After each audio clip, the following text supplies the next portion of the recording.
कहानी नंबर 1। कहते हैं कि पड़ोसी हमारे सबसे करीबी रिश्तेदार होते हैं, खासकर तब जब हम किसी नई जगह पर शिफ्ट होते हैं। पर कभी-कभी यही पड़ोसी एक ऐसा अनकहा खौफ बन जाते हैं कि घर जो सबसे महफूज जगह होनी चाहिए वही डरावनी लगने लगती है। मेरी ये कहानी भी कुछ ऐसी ही है, मेरे उस पड़ोसी के बारे में जो शायद ही कभी किसी को दिखता था, पर उसकी मौजूदगी का एहसास मुझे हर पल होता था, एक खामोश साए की तरह। ये बात तब की है जब मैंने शहर के एक थोड़े शांत और पुराने इलाके में एक छोटा सा इंडिपेंडेंट मकान किराए पर लिया था। सिंगल था, नौकरी पेशा, तो ज्यादा चहल पहल वाली जगह पसंद नहीं थी। ये इलाका थोड़ा सुकून वाला था, हर घर के आसपास थोड़ी बहुत हरियाली, चौड़ी सड़कें। मेरे ठीक बगल वाला मकान मेरे मकान से करीब 15-20 फीट की दूरी पर था। बीच में एक नीची सी बाउंड्री वॉल थी जिसे आसानी से पादा जा सकता था, पर कोई ऐसा करता नहीं था। वो मकान मेरे मकान से थोड़ा बड़ा और पुराना लग रहा था। खिड़कियों पर हमेशा भारी पर्दे पड़े रहते थे और बाहर से देखने पर ऐसा लगता था जैसे सालों से कोई रहता ना हो। शिफ्ट होने के पहले हफ्ते में मैंने आस पड़ोस के कुछ लोगों से हाय हेलो की। सबने बताया कि बगल वाला मकान मिस्टर मैथ्यू का है, एक अधेड़ उम्र के रिटायर्ड सज्जन जो ज्यादा किसी से मिलते जुलते नहीं। कुछ ने कहा कि वो थोड़े सनकी हैं, कुछ ने कहा कि बस अकेले रहना पसंद करते हैं। उनकी पत्नी का देहांत कुछ साल पहले हो गया था और बच्चे बाहर सेटल थे। मुझे इसमें कुछ अजीब नहीं लगा, हर किसी की अपनी प्राइवेसी होती है। पर कुछ दिनों बाद ही मुझे अजीब चीजें महसूस होने लगीं। शुरुआत हुई बहुत छोटी छोटी बातों से, जैसे मैं रात को अपने स्टडी रूम में काम कर रहा होता जिसकी खिड़की सीधे मिस्टर मैथ्यू के मकान की तरफ खुलती थी। उनकी तरफ की खिड़कियां तो हमेशा पर्दों से ढकी रहती थीं, पर मुझे कई बार ऐसा लगता जैसे पर्दे के पीछे से कोई मुझे घूर रहा हो।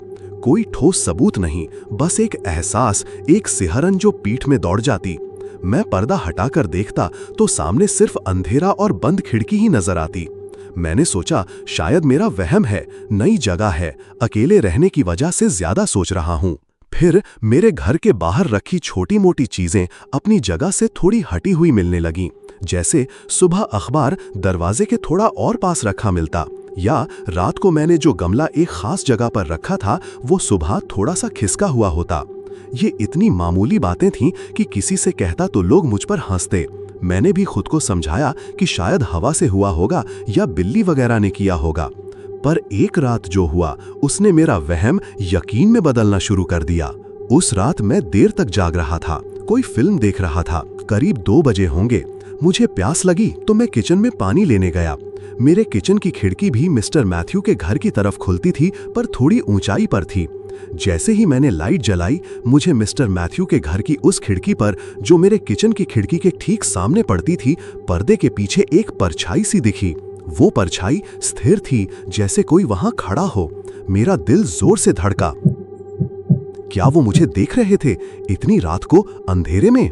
मैंने हिम्मत करके खिड़की के पास जाकर धीरे से आवाज दी, मिस्टर मैथ्यू, आप ठीक हैं? कोई जवाब नहीं आया, वो परछाई भी नहीं हिली।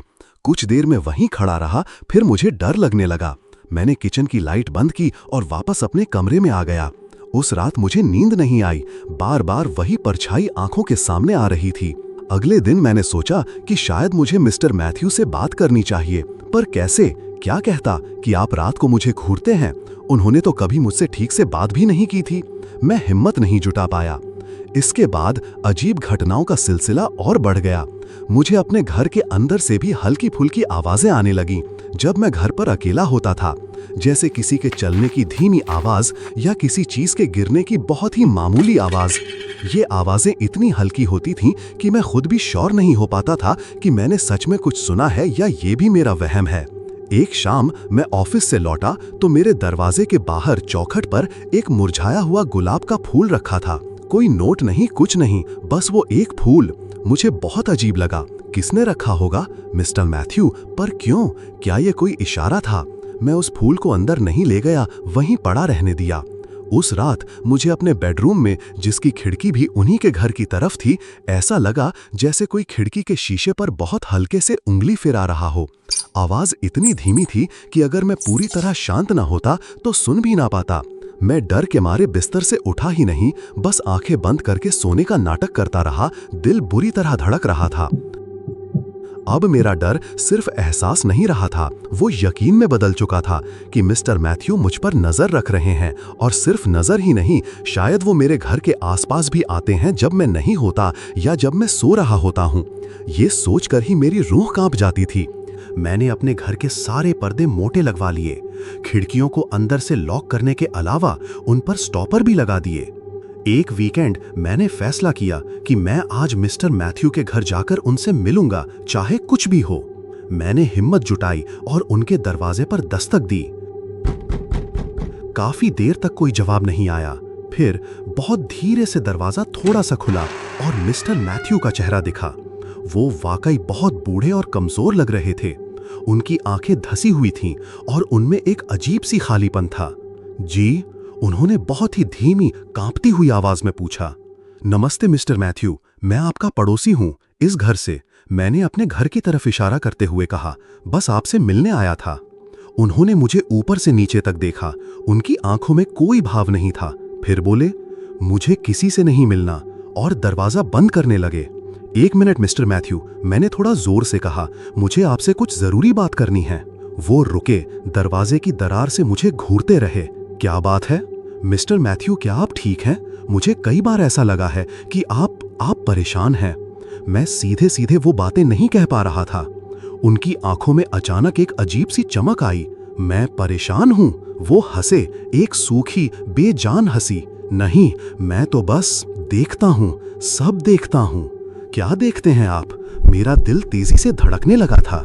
सब कुछ, उन्होंने फुसफुसाते हुए कहा, और उनकी नजरें मेरे पीछे मेरे घर की तरफ चली गईं। हर हरकत, हर आवाज, हर साया। और फिर इससे पहले कि मैं कुछ और कह पाता, उन्होंने दरवाजा बंद कर दिया।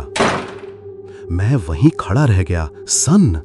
उनकी बातें, उनकी वो खाली आंखें और वो सब देखता हूं वाली बात मेरे कानों में गूंज रही थीं। उस मुलाकात के बाद चीजें और भी ज्यादा डरावनी हो गईं। अब मुझे ऐसा लगने लगा था जैसे मिस्टर मैथ्यू सिर्फ मुझे देखते ही नहीं, बल्कि वो मेरे बारे में सब कुछ जानते हैं। एक रात मैं अपने एक दोस्त से फोन पर बात कर रहा था, अपने ऑफिस की किसी परेशानी के बारे में। अगले दिन सुबह मेरे दरवाजे पर एक छोटा सा नोट पड़ा था, जिस पर टेढ़ी मेढ़ी हैंडराइटिंग में लिखा था, चिंता मत करो, सब ठीक हो जाएगा। मेरा खून सूख गया। ये नोट मिस्टर मैथ्यू के अलावा और कौन रख सकता था? उन्हें कैसे पता चला कि मैं परेशान हूं? क्या वो मेरी बातें भी सुनते हैं? मैंने पुलिस में शिकायत करने की सोची, पर क्या कहता? मेरे पास कोई सबूत नहीं था। वो एक बूढ़े आदमी थे। पुलिस शायद मेरी बात को वहम समझकर टाल देती। मैं उस घर में और नहीं रह पा रहा था। हर पल एक अनजाना डर मुझे घेरे रहता था। मुझे लगता था जैसे मैं किसी पिंजरे में हूं और कोई लगातार मुझे देख रहा है, मेरी हर हरकत पर नजर रखे हुए है। मैंने मकान मालिक से बात की और जल्द से जल्द वो घर खाली करने का फैसला किया। जिस दिन मैं घर खाली कर रहा था, मैंने देखा मिस्टर मैथ्यू अपने घर की खिड़की के पर्दे के पीछे से मुझे देख रहे थे। इस बार उन्होंने पर्दा थोड़ा हटा रखा था। उनके चेहरे पर कोई भाव नहीं था, बस वो खाली आंखें थीं जो मुझे घूर रही थीं। जैसे ही मेरी नजर उनसे मिली, उन्होंने बहुत धीरे से अपना सर हिलाया, जैसे अलविदा कह रहे हों, या शायद कुछ और। मैं उस इलाके से बहुत दूर चला आया, पर आज भी, कई सालों बाद भी, जब मैं रात को अकेला होता हूं, तो मुझे कभी कभी वही एहसास होता है जैसे कोई खामोश साया मुझे देख रहा हो। मिस्टर मैथ्यू और उनकी वो खाली आंखें मुझे आज भी याद हैं। कौन थे वो? क्या चाहते थे? या ये सब सिर्फ मेरा वहम था जो एक अकेलेपन और डर से उपजा था? मैं नहीं जानता, पर ये जानता हूं कि उस पड़ोसी ने मेरे अंदर एक ऐसा डर भर दिया था जो शायद कभी पूरी नहीं जाएगा। कहानी नंबर 2। कभी कभी सबसे साधारण दिखने वाले लोग और सबसे शांत लगने वाली जगहें अपने अंदर इतने गहरे और भयानक राज छिपाए होते हैं कि जब वो खुलते हैं तो इंसान की सोचने समझने की शक्ति भी जवाब दे जाती है। मेरी ये कहानी मेरे एक ऐसे ही पड़ोसी के बारे में है जिनकी खामोशी और खाली आंखों ने हमारे पूरे परिवार को एक ऐसे खौफनाक रहस्य से रूबरू करवाया जिसे हम आज तक भुला नहीं पाए हैं। ये वो डर था जो दीवारों के पीछे छिपा था, और जब वो सामने आया तो उसने हमारी रातों की नींद हमेशा के लिए छीन ली। ये बात उन दिनों की है जब हम एक पुराने 2 मंजिला मकान में किराए पर रहने आए थे। मकान काफी बड़ा था पर थोड़ा जर्जर हालत में था। हमारे ठीक बगल में एक ऊंची दीवार से सटा हुआ एक और वैसा ही पुराना मकान था जो और भी ज्यादा वीरान और उपेक्षित सा लगता था। उस मकान में मिस्टर हेरल्ड रहते थे, एक निहायत ही खामोश और अकेले रहने वाले बुजुर्ग। हमने उन्हें कभी किसी से बात करते या घर से बाहर आते जाते ज्यादा नहीं देखा था। उनकी पत्नी का देहांत हो चुका था और बच्चे नहीं थे, ऐसा हमें मकान मालिक ने बताया था। वो बस कभी कभी अपने घर के छोटे से जंगली घास से भरे आंगन में कुर्सी डाले बैठे दिख जाते थे, एक टक सामने घूरते हुए। उनकी आंखें हमेशा खाली और भावशून्य सी लगती थीं। शिफ्ट होने के कुछ ही दिनों बाद हमारे घर में अजीब चीजें होने लगीं। रात को जब सब सो जाते तो मुझे और मेरी पत्नी को उस दीवार की तरफ से, जो हमारे बेडरूम और मिस्टर हेरल्ड के मकान के बीच कॉमन थी, बहुत ही धीमी और रहस्यमयी आवाजें सुनाई देती थीं। कभी ऐसा लगता जैसे कोई दीवार को खुरच रहा हो, बहुत ही हल्के हाथों से। कभी ऐसा लगता जैसे दीवार के दूसरी तरफ कोई फुसफुसा रहा हो, पर शब्द समझ में नहीं आते थे, बस एक धीमी सरसराहट। शुरुआत में हमने सोचा शायद चूहे होंगे या पुरानी बिल्डिंग की आवाजें होंगी, पर ये आवाजें हर रात आती थीं और धीरे धीरे और ज्यादा स्पष्ट होने लगी थीं। हमने मकान मालिक से शिकायत की। उन्होंने कहा कि वो मिस्टर हेरल्ड से बात करेंगे, पर शायद उन्होंने भी बात को गंभीरता से नहीं लिया। फिर हमारे बच्चों ने भी शिकायत करनी शुरू कर दी। हमारा बेटा, जो उस वक्त 8 साल का था, कहने लगा कि रात को उसके कमरे की उस दीवार से, जो मिस्टर हेरल्ड के घर की तरफ थी, कोई उसका नाम पुकारता है, बहुत ही धीमी डरावनी आवाज में। मेरी बेटी, जो 6 साल की थी, कहने लगी कि उसे दीवार पर परछाइयां चलती हुई दिखती हैं, जो इंसानों जैसी नहीं लगती। हम उन्हें डांट देते, कहते कि ये उनका वहम है, डरावनी कहानियां ज्यादा देखते हैं, पर मन ही मन हम भी डरने लगे थे। मिस्टर हेरल्ड से हमने 2-1 बार बात करने की कोशिश की, पर वो हमेशा नजरें चुरा लेते और बस हूं हां में जवाब देकर अंदर चले जाते। उनकी वो खाली गहरी आंखें देखकर एक अजीब सी बेचैनी होती थी। एक रात आवाजें बहुत ज्यादा बढ़ गईं। स्क्रैचिंग की आवाज इतनी तेज थी जैसे कोई सचमुच दीवार के प्लास्टर को नोच रहा हो, और उसके साथ ही हमें दीवार के दूसरी तरफ से किसी औरत के रोने की, बिलखने की दबी दबी सी आवाजें भी सुनाई देने लगीं। वो आवाजें इतनी दर्दनाक और सच्ची लग रही थीं कि हम सो नहीं पाए। हमें ऐसा लग रहा था जैसे मिस्टर हेरल्ड के घर में कोई बहुत बुरी घटना घट रही है। अगली सुबह हमने फैसला किया कि अब हम चुप नहीं रहेंगे। हमने पुलिस को फोन किया। जब पुलिस आई तो हमने उन्हें सारी बात बताई। पुलिस ने मिस्टर हेरल्ड का दरवाजा खटखटाया। काफी देर बाद मिस्टर हेरल्ड ने दरवाजा खोला। उनके चेहरे पर वही भावशून्यता थी। पुलिस ने उनसे पूछताछ की, हमारे घर से आ रही आवाजों के बारे में पूछा। मिस्टर हेरल्ड ने सपाट आवाज में कहा कि उनके घर में कोई नहीं है और वो कोई आवाज नहीं करते।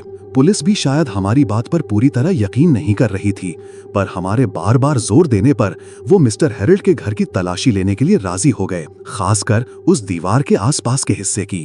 और फिर जो हुआ वो किसी भयानक सपने जैसा था, पर वो सपना नहीं, हकीकत थी। पुलिस वाले मिस्टर हेरल्ड के घर के अंदर गए। हम भी बाहर इंतजार कर रहे थे। दिल में एक अनजाना डर था। कुछ देर बाद एक पुलिस वाला बाहर आया। उसका चेहरा सफेद पड़ चुका था। उसने कांपती हुई आवाज में अपने सीनियर को कुछ बताया। फिर और भी पुलिस वाले अंदर गए। हमें कुछ समझ नहीं आ रहा था। कुछ देर की खामोशी के बाद अंदर से किसी चीज के टूटने की और जोर जोर से खुदाई करने जैसी आवाजें आने लगीं। ये आवाजें उसी दीवार की तरफ से आ रही थीं। घंटों बीत गए, शाम होने को आई। फिर पुलिस की एक टीम कुछ बड़े बड़े काले बैग लेकर मिस्टर हेरल्ड के घर से बाहर निकली। मिस्टर हेरल्ड को भी हथकड़ियां पहनाकर बाहर लाया गया। उनके चेहरे पर अब भी कोई भाव नहीं था, वही खाली आंखें। बाद में जब पुलिस ने हमें जो बताया, उसे सुनकर हमारे पैरों तले जमीन खिसक गई। मिस्टर हेरल्ड के घर में उस कॉमन दीवार के ठीक पीछे एक गुप्त तहखाना बना हुआ था। उस तहखाने तक जाने का रास्ता एक अलमारी के पीछे से था, जो इतनी चालाकी से छिपाया गया था कि किसी को पता ना चले। और उस तहखाने के अंदर पुलिस को जो मिला वो इंसानी दरिंदगी की इंतहा थी। उस तहखाने की दीवारों में कई इंसानी कंकाल चिने हुए थे या उनके अवशेष दबे हुए थे। वो स्क्रैचिंग की आवाजें शायद उन बेबस आत्माओं की आखिरी कोशिशें थीं बाहर निकलने की, या शायद हवा के गुजरने से हड्डियों के टकराने की। वो फुसफुसाहटें और रोने की आवाजें, कौन जानता है वो क्या थीं? पुलिस को जांच में पता चला कि मिस्टर हैरल्ड सालों से एक सीरियल किलर थे। वो अनजान बेघर औरतों को बहला फुसलाकर अपने घर लाते थे, उन्हें उस तहखाने में कैद रखते थे, उन पर अमानवीय अत्याचार करते थे और फिर उन्हें मारकर वहीं दीवारों में चिनवा देते थे या दफना देते थे। उनकी पत्नी की मौत भी संदिग्ध परिस्थितियों में हुई थी, पर तब किसी ने उन पर शक नहीं किया था। वो खाली आंखें, वो खामोशी, वो सब एक मुखौटा था एक शैतान का। वो आवाजें जो हम सुन रहे थे, वो उन बेगुनाह औरतों की आत्माओं की पुकार थीं जो इंसाफ मांग रही थीं। हमारे बच्चों ने जो देखा और सुना वो शायद सच था। उस दिन के बाद हम उस घर में एक पल भी नहीं रुके। वो दीवार जिसके पीछे इतनी भयानक सच्चाई छिपी थी, हमें साक्षात मौत की दीवार लगने लगी थी। मिस्टर हैरल्ड को सजा हुई, पर जो खौफ वो हमारे अंदर भर गए वो कभी कम नहीं हुआ। आज भी जब मैं किसी पुरानी दीवार को देखता हूं या रात को कोई अनजानी आवाज सुनता हूं, तो मेरे रोंगटे खड़े हो जाते हैं। मुझे मिस्टर हैरल्ड की वो खाली आंखें और उन दीवारों के पीछे का वो भयानक राज याद आ जाता है। ये कहानी हमें यही बताती है कि कभी-कभी खामोशी सबसे ज्यादा शोर करती है और सबसे साधारण दिखने वाले इंसानों के पीछे सबसे खौफनाक शैतान छिपे हो सकते हैं। कहानी नंबर 3। हर मोहल्ले में कुछ घर ऐसे होते हैं जो हमेशा रहस्य के पर्दे में लिपटे रहते हैं, और उनके रहने वाले भी किसी अनसुलझी पहेली की तरह लगते हैं। हमारे पड़ोस में मिस्टर सिलास का घर भी कुछ ऐसा ही था। वो एक लंबा, दुबला पतला, हमेशा काले कपड़े पहनने वाला अधेड़ उम्र का आदमी था, जिसकी आंखों में एक अजीब सी गहराई और चेहरे पर एक स्थायी उदासी छाई रहती थी। वो एक मशहूर नॉवेलिस्ट था, ऐसा हमने सुना था, जो डरावनी और रहस्यमयी कहानियां लिखता था। उसका घर भी उसकी शख्सियत की तरह ही था, पुराना, 2 मंजिला, जिसके चारों ओर ऊंची दीवारें और एक भारी नक्काशीदार लकड़ी का दरवाजा था जो हमेशा बंद रहता था। वो किसी से मिलता जुलता नहीं था और उसके घर के अंदर क्या होता है ये कोई नहीं जानता था। ये सब शुरू हुआ कुछ गुमनाम चिट्ठियों से। एक सुबह मेरे दरवाजे के नीचे से एक सादा, बिना नाम पते का लिफाफा मिला।